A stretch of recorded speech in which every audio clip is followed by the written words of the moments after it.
You're listening to the Onside Podcast, the podcast for inclusive, innovation-driven entrepreneurship here in Atlantic Canada. I'm your host, Alex McCann, and this is Season 2, Episode 12, and the theme this month is Out of the Lab and Into the Market, Creating a Company.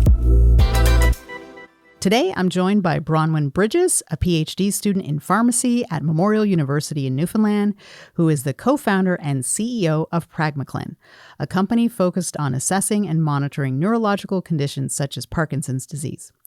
Alongside her co-founder and COO, Gord Genge, an entrepreneur who has Parkinson's, the pair are making a difference in the lives of patients with movement disorders. Their PRIM software runs tests on patients using cameras to remotely monitor motor and non-motor skills. PragmaClin is a recent Volta Cohort winner and has also won the top prize of $25,000 at the Mel Woodward Cup, a competition for startups connected to Memorial University. All right, Bronwyn, thanks so much for joining us. Welcome to the show. Thank you for having me. Happy to be here. Awesome. Well, we had a chance earlier to kind of learn a little bit about your background and some of the things that you're interested in and how you got involved in researching neurological conditions such as Parkinson's and things like that. But maybe for some of our listeners who don't know you that well or haven't heard of PragmaClin before, can you give us a little bit of background about yourself and maybe some of your work and your research and your studies? Yeah, of course. So my name is Bronwyn Bridges. I grew up in Summerside, Prince Edward Island before moving to St. FX in Nova Scotia there. Went to St. FX for 4 years, taking a Bachelor of Science in Biology degree and minored in psychology. And while I was taking that degree, I had some major concussions that took place in my third and fourth years. And I also worked alongside a Parkinson's patient. So all of this combined stemmed my, interest and piqued my interest into studying neurological disease. So I started hunting down what programs I would be eligible for with my grades and my background and what I have taken.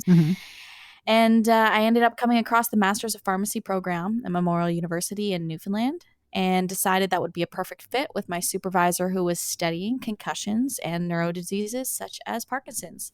So then I moved to Newfoundland and started my master's program in September 2019.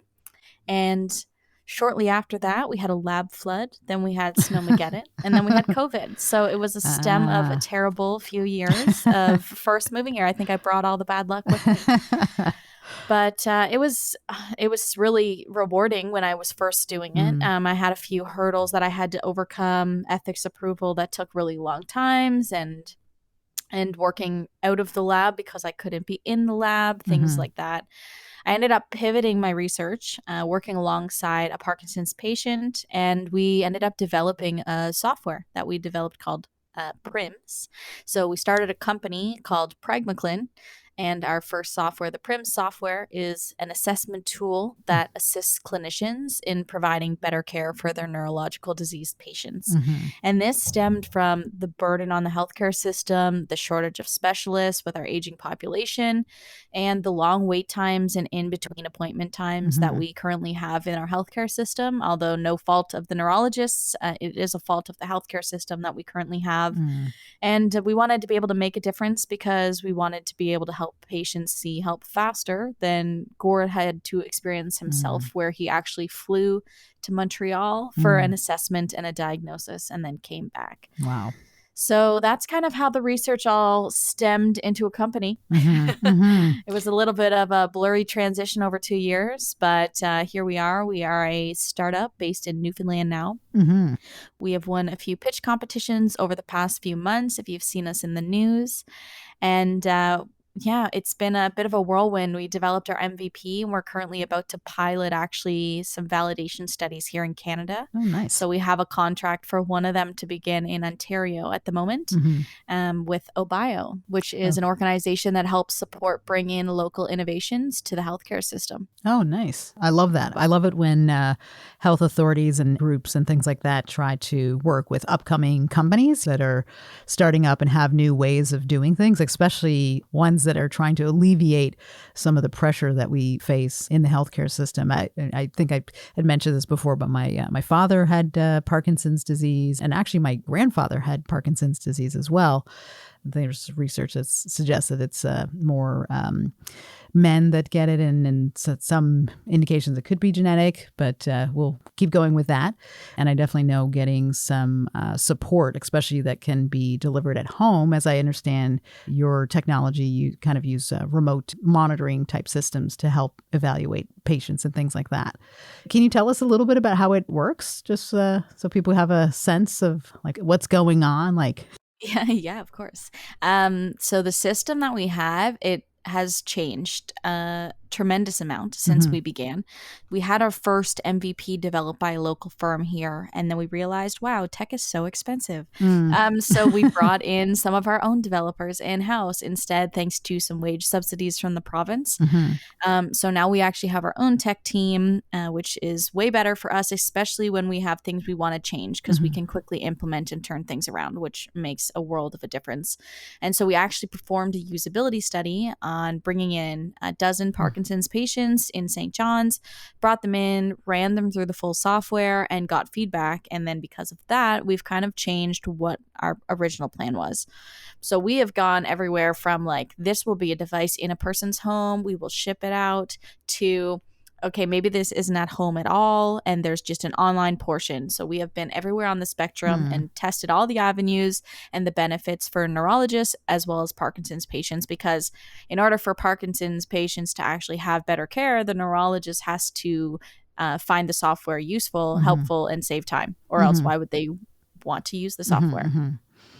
And so a lot of our customer outreach and surveys and everything have led us to our system currently, which is a kind of two-part system. There is a pre-appointment survey, similar to if you were to go for blood work and you're told to do certain things before you come in, or certain tests and scans. So at home, before you come in for your appointment in the office, you would answer your self-assigned survey. And that actually is based off of an international scale that you would be asked in office by the neurologist or the nurse anyways. So this is now saving time so they can see more patients. So you answer these surveys through either a computer, a tablet, a phone before you arrive at the office. When you arrive at the office, if you have or haven't done it, would depend. If you haven't done the survey, the iPad there, you would complete it before you start your assessment. And if you've done it, then you would go into the triage room where the PRIM system would be. And then you actually run through all of the motor tests that would be done by the neurologist in the actual assessment typically. So this is kind of like a twofold help. We're hoping that patients are actually able to come in now maybe 4 times a year instead of twice a year or once a year, and have those markers of how they're progressing over time, so it's a little more accurate. But also then in terms will help the neurologist, because instead of wasting a bunch of the appointment time going through tests that they didn't actually need to assess because they were fine, they can see that just by looking at the report card that was printed out from PRIMS. So now they can actually focus on the areas that need the most care and the most attention, and actually deep dive into what's causing a lot of the problems from the symptoms that the patients are going through. Yeah. That sounds, I'm like, oh man, I wish they had that for more things, because sometimes you go to the doctor's office and you spend all this time doing kind of evaluation stuff, which you do want them to see, but you're missing out kind of on getting to the priority areas, or you don't have as much time, and there's, a waiting room full of people. And you're either on one end, you're either in the room with the extra time, or you're in the waiting room like 2 hours later, still waiting to get your appointment. Exactly. And so, we wanted to, obviously start with Parkinson's just because it's, near and dear to our heart. But the software that we have developed and the algorithms that we have are easily able to include other diseases and motor spectrums quite easily. So, that's brain injury, concussion, rehabilitation, stroke, MS, you name it. It could include these scales as well. So we want to start with the Parkinson's community, because that's what triggered the beginning of all of it. But we are also able to include so many other things, and hope that this, can alleviate a lot of the stress we have on the healthcare system with more objective reporting, because everything right now is subjective. I mean, I'm not downgrading anything a neurologist does, because they are fantastic at what they do and they have the expertise in doing it, but it is all subjective and they know that, and it's based off of their assessments that they have. So we wanted to actually be able to hopefully give them these objective measures that they can look at. They can look at it fast, they can see a number, and they can say, okay, yeah, I don't need to look at that today. We're okay on that. Yeah. Yeah. And you can see a wide range when you have that huge data set. It's like, it's a really wide range. That's really great. Now, we talked about this a little bit before, and, your company is a early stage company. You yourself, you're still kind of going through your program, doing your research, your PhD, and you're working with your co-founder on launching this company and scaling it and going out to pitches and, doing all those things. And I've talked about this here in Nova Scotia. We also have a lot of companies that are kind of in the life sciences space and the med tech space. And we have a growing number of those kinds of companies. And I'm kind of wondering, what's been your experience, or what has it been like to try to grow a med tech company? Like, what are some of the challenges that come along with that? Because so many. Yeah, so many. So yeah. So what are some of those challenges? There's a lot of different things, from the research to regulatory. Like, what's been your experience there? It really depends, first and foremost, what kind of avenue you're coming from as a founder. So for myself and my co-founder, I mean, he has business expertise in his previous life here, and I have the research expertise, but neither of us are the tech founder. And so when we started, we didn't have a tech founder, and we've recently brought one on. But in those early days, you learn very quickly how much it costs to have tech development and how expensive things can get, especially as things are changing. So as we're doing more customer surveys and we say, no, we don't need that, or yes, we need to add that, it costs every single time we want to modify something. So I think the first thing is, the cost of a tech company. There's a lot of coders and developers that end up starting their own companies, and they're able to work on this, but it is time consuming, and that's taking them away from the business side of things. So having the right team, building the right team is crucial from day one. And I think we've done a pretty good job of finding the right people who have a passion for what we're doing. We are selective in that if you don't have the right expertise, you don't check all the boxes on things, that's okay. We'd still love to hear from you if this is something you're passionate about, because if you're passionate about it, you can learn anything. And that's what I try and tell everybody. Finding expertise hasn't been super difficult. We've had a lot of nice connections through the community and the ecosystem here, forwarding us to good advisors and good mentors. We have even found some people in the US who have been great advisors for us as well. And I think that if you soft outreach people, they can soft outreach other people, and you can pretty well find a good team to help you get over the humps that you might be having. One obvious thing for a startup is you can bootstrap for so long, but in medtech, it is very difficult to bootstrap your whole way there because, like I said, tech is expensive, regulatory is expensive, everything is expensive. And so having funding and the government and the programs all actually believing in what you're doing and actually funding and backing you in those early days is crucial. You're going to come back and help the economy and help the ecosystem here. So if people are supporting you from the beginning, that is crucial in those early days, especially knowing, like, I know myself, several medtech companies who are like, we only have this much runway left. And if somebody doesn't step in and help us right now, we're going under. And that's just so devastating to hear, that there is these fantastic companies with amazing ideas that could change the world. And we have the local economy not supporting them, but supporting outside activities that are not even in the country. And so I think just really taking a step back and calling on the government and the organizations that are supposed to support us in the early days to help, because that comes along with the regulatory and the IP and protecting everything. And if they want it all to say, it was a local, for example, it was a local Newfoundland company, then we expect that there was support to keep us here from the beginning. And that comes with investment. I mean, there is investment opportunities if you're VC backable. They want to see profits within so many years. And as a medtech startup, that can be really hard. The sales cycle is so much longer and the regulatory process is so much longer that getting investors who understand that can be a little more difficult in the local ecosystem, because a lot of it is not medtech and not digital tech companies based. We see that a lot more up and coming, and there is a lot more medtech companies on the rise, but I think it's something that maybe they're not used to investing in pre-pandemic. And so trying to kind of change focus and realize that technology can be super beneficial for everybody involved. Yeah. No, you raise a really important point, because the time horizon for a med tech, or we're not even going to go into biotech, but is much longer, or clean tech is much longer. And folks have been really excited about all the SaaS companies, or people have been making apps, or like all this kind of stuff, and that all of those kinds of things are really great. But the time horizon for to get a prototype or to get a medical device approved is just much longer, even before you actually even go to the market. And any kind of change to your product or service, or how something is rendered, takes just a much longer period of time. So I think that's a really, really important point to raise. That's really crucial for folks who are looking at investment or developing or working on a company that's in that field. Yeah.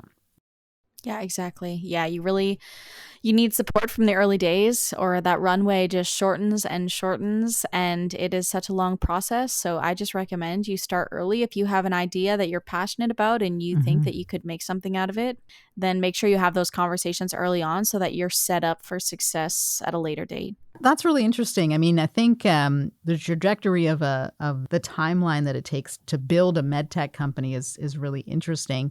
And, you decided to start your company in Newfoundland, which you mentioned there are a lot of great things that are kind of going on that are happening in Newfoundland. What are some of the things that you're sort of seeing in Newfoundland or in Atlantic Canada that could really help companies that are in this space or in this field? Like, is there something do you feel like there's something happening, or is there a groundswell of activity that's going on that's making it right for a company like yours to kind of like emerge? Yes. One program that has been a game changer for us is upcoming, Bounce Health. They are based in St. John's, and they literally take away the barriers for medtech companies, whether that's providing help with law, providing opportunities for travel and networking, whether they're providing interns that you wouldn't otherwise be able to pay and afford. They also had an embryo grants competition where they awarded the top medtech companies some grants. So they have so many supports that are the exact barriers that they know medtech companies go through, because they are people who have been through medtech companies and know exactly the trajectory of how that goes. So they try and basically just take down walls that they might know that you're going to come up to. There's a lot of other regional supports, the MCE, so the MUN Center for Entrepreneurship. They're super helpful if you're a student looking to progress your company. So they offer like work terms where you can take your research, you can get paid to work on it for a semester and try and turn it into a company instead of having to work another job. We have programs, like Genesis here is the incubator if you're already further along, or you could do Evolution if you're not. And even in Halifax, there's programs that because of COVID, it's made it possible that companies outside of the regional area can avail of. So we've taken advantage of Volta Cohort and Ready to Launch as well, which has been really great over the summers. It's a way that we actually have a stipend to continue to work on this full time. So we're not working at a full-time job right now. This is the job thanks to Ready to Launch. So programs like that are so supportive, and not only do they offer what could be monetary value, but a lot of advisory support and connections. So even the connections, I think, are number one for us right now. Like if you know anybody that can help us, I always am like, reach out, please. But I say that to everybody. And then same goes the other way. If you have questions and you think I know somebody that, and you saw somebody on my LinkedIn that would be a good connection for you, happy to soft intro people. And I think that soft intros are what makes the ecosystem. It really is. That's so great to hear, because I do think that over the last number of years, the number of supports that are out there are growing. I think that they were always there, but I do feel like in the last probably 5 years or so, and maybe even because, I hate to say it, but even because of the pandemic, at least in our region here in Nova Scotia with the health system and all of these sort of, negative impacts, the focus or the refocus on health and needing to provide better care with limited staff, with doctors, nurses, and other practitioners completely stretched. I think there's an acknowledgement of the pressure that's on the system, and that we do have to do things in a new and in a different way. So there seems to be a bit of openness and a recognition that now is the time to make ourselves open to companies like PragmaClin and other companies that are trying to do that, and creating supports and programs that allow you to actually make it down the runway, because the valley of death in a startup is a real thing. And you're right, it's one thing to be down in your basement programming the night away, or, at a hackathon or something, but it's a little bit more hard to do when you have a tangible product and real patients and folks that you're not just making a game app or something like that. So it's a little bit more involved. And the regulatory is a big hurdle as well. Have you found, I know you're sort of at the beginning stage, have you found that there's something that's kind of more difficult to gain access to, whether it's talent or obviously people haven't been able to travel, to get to all the conferences and AVMED and things like that. Is there something that you feel like could really make a difference? Yeah, there is. There's a few different areas that could definitely make a difference for us, and just kind of where we are and what we had to overcome to get where we are now. One of them is if we're looking at staying in Canada and we're looking at to be a Canadian company, then it is having support from Canada. And there is local companies and things that will help, or local programs, that will help, like I said, and I listed some there. But I think just, the access to funding is just so difficult, and it might be there and you might be able to get it, but you might have one of your co-founders, for example, I think of Gord, spending months trying to put together an application that has a turnaround time of another 6 months, and then another 6 months to even get paid. And you have to somehow have it worked into your cash flow, because it's all reimbursable. It's not actually upfront money, and it makes it really difficult, like incredibly difficult for somebody who has to bootstrap out of their own pocket something that they believe in. But if you believe in it, they're like, you'll do it if you believe in what you're doing. And I understand that motive of, we're not going to provide money up front, but even some portion of it, like to try and make payroll and then have to wait several weeks to get your payroll back is hard. It is very, very hard. And access to finding out about regulatory, we've been trying to hunt down billing codes and regulatory approval and things in Canada alone. And the system is overworked. So trying to have these conversations with neurologists is hard. Their time is limited, and they don't have the time to spare to have conversations to answer all these questions. So to have a resource in the government or somewhere that can actually answer these questions that we're struggling with. And then the third would be trade commissioners are awesome, and access to outside Canada is awesome. But some more support in trying to export as well, because that process, like we said, in Canada is so long to get the regulatory approval, and the process of doing validation trials that you're now paying out of pocket for to even validate that it works is difficult. So without external investment in a medtech company, it is going to be very, very hard to survive. And so we see ourselves being like, well, what if the US market is a better option, because it's a faster turnaround time in the sales channel if it's private. And so we see ourselves looking at that. So having support that if you can't help us here in Canada, then how can you at least help us start in the US to come back and help you here? Because if the resources aren't here locally, then they need to be somewhere. Yeah, I think that's a challenge for a lot of Canadian companies, not just in the medtech space, is the market, the timelines.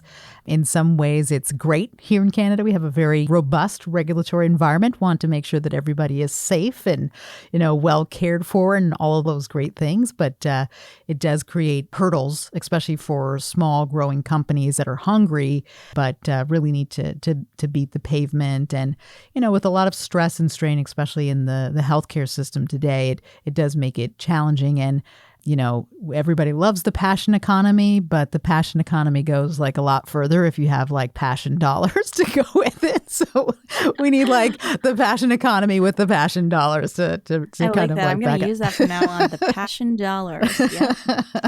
Quote that in my next pitch competition. Yes. Yeah. You also say, line up the passion dollars here, people. Yeah. I really appreciate you sharing kind of like the challenges and what it's really like and what it feels like, because I can hear through you and, what you told me about Gord, like how hungry and interested in, you are in developing this company and all the things that you're learning along the way. And also the great feedback that you're getting directly from patients and, your neurologists and the doctors in the hospital system that are working with you. But then there's the everyday, accounting and finance and operational stuff that you have to kind of manage through as well. Not everything is as fun as a pitch competition where people are like clapping and yay and all that kind of stuff. So what's next on the horizon? Like, what are you going to be focusing on next? So I think you said you were doing your trials and those kinds of things. What does the next phase look like for you guys? Yeah, we're hoping to have our system, what we'll call clinic ready, by Q1 2023 here. So we have a system and it works and everything, but we want it to be, like I said, the perfect child that we send out into the world. And so we want to have the system fully ready by Q1. And that looks like running these validation trials within Ontario. So we have a health authority who is interested in running it with their network that they have there, which is 5 hospitals, 2 specializing in neurology. And that's all funded through OBIO. So we love seeing validation trials that are funded from the government. And so that will run when that software is ready in Q1. Hopefully about 6 to 8 months on timelines. And during that, we're looking at what it looks like to actually run a trial in the US. And that's to begin that FDA regulatory process and approval, possibly only needing a 510K and piggybacking off of something very similar in a different context. But we have to kind of hunt that out. So the next 6 months look like working with the advisor that we currently have and scoping out the buyers and why they would buy it, and what the sales channel is going to kind of look like for us if we enter the US market.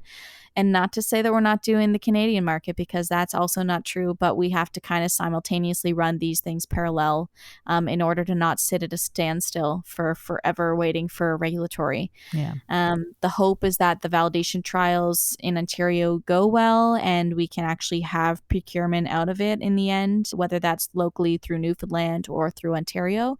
But regulatory approval, like I said, is a long process and we can't sit around and wait for it. So we're going to run these trials and hopefully have the results that we're looking for.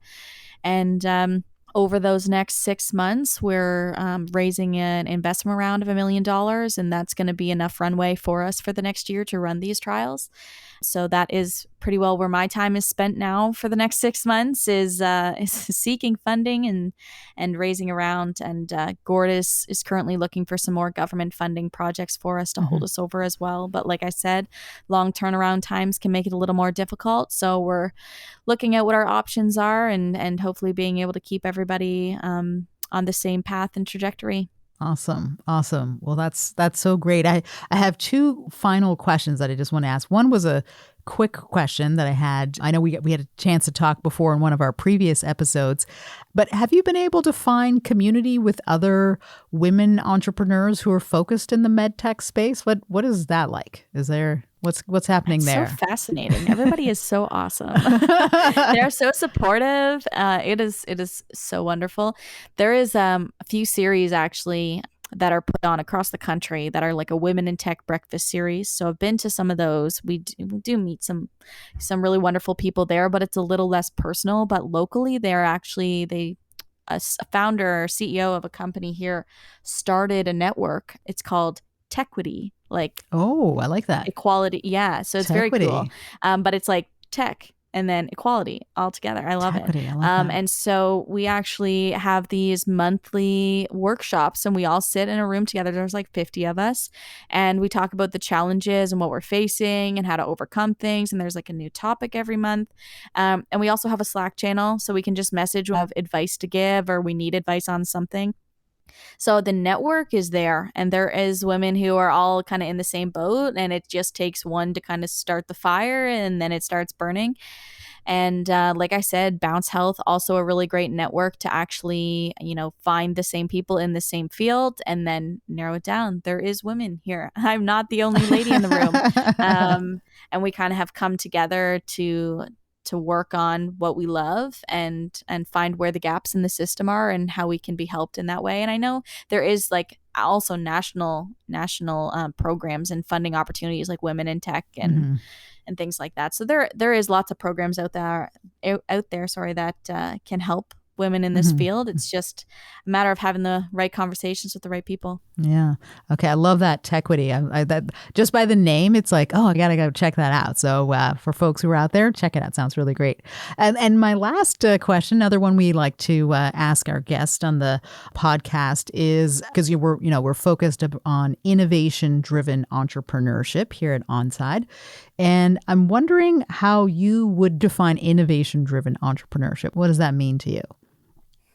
Taking something you are passionate about and following it through until the very end. There is entrepreneurship in everything. You could literally go out and sell you water. You know what I mean? You can sell absolutely everything, right? That's a big business. And people have done that. So I know it's crazy. There's water everywhere, and yet we still sell it. It's crazy. But that's just my experience is that I did not think that this idea would become a company, and that was not the goal when I started. It was just having passion about something, working on it, realizing that we were making a lot of progress, and kind of looking back and being like, oh yeah, we should probably turn that into something before somebody else takes it. And then it's just a matter of finding those right resources, who put your IP in place, who help you with the next steps and where you're going. And then all of a sudden it blows up. So innovation can go in a million different directions. But if you have passion about something and you believe in what you're doing, like I said, you can sell that to anybody because they will believe in you if you believe in yourself. So yeah, I think that would be my advice to that of how I would define innovation-driven entrepreneurship is taking something you're passionate about and turning it into your daily life. And that could be your career forever. Oh, I love that. I love that. Well, that is so great. That is so great to hear your thoughts and your enthusiasm around that. And I love, especially for folks that are coming out of science-based fields and things like that, or who are like, what am I going to do next? Follow your passion and create your own path, basically. So if folks want to learn more about you, Bronwyn, and your company and those kinds of things, what's the best way to learn about you? You can check out our website, so PragmaClin.com, but you can also find PragmaClin on LinkedIn, Twitter, Facebook. We are everywhere. And then you can also just connect with myself on LinkedIn, so Bronwyn Bridges on LinkedIn. Happy to chat, happy to give soft intros, and happy to have conversations about anything you thought was interesting. Okay. Very good. Very good. Yes. I think a lot of folks who are interested in what's happening with Parkinson's, happening with the medtech space will be really interested to learn more about your company and see where you're going and see where you're growing. For those of you who are interested in learning more about Onside and our work around innovation-driven entrepreneurship, you can check out our Inclusive Innovation Monitor that's focused on looking at the metrics and the drivers around an inclusive economy here in our region. And I encourage you to check out our website, onsidenow.ca. And as we come to a close, I'd really like to thank Communities, Culture, and Heritage for your support. We're so grateful for your support in helping us make this podcast. Thanks so much for tuning in, and we can't wait to have you join us next time. Thanks. This has been a Podstarter production.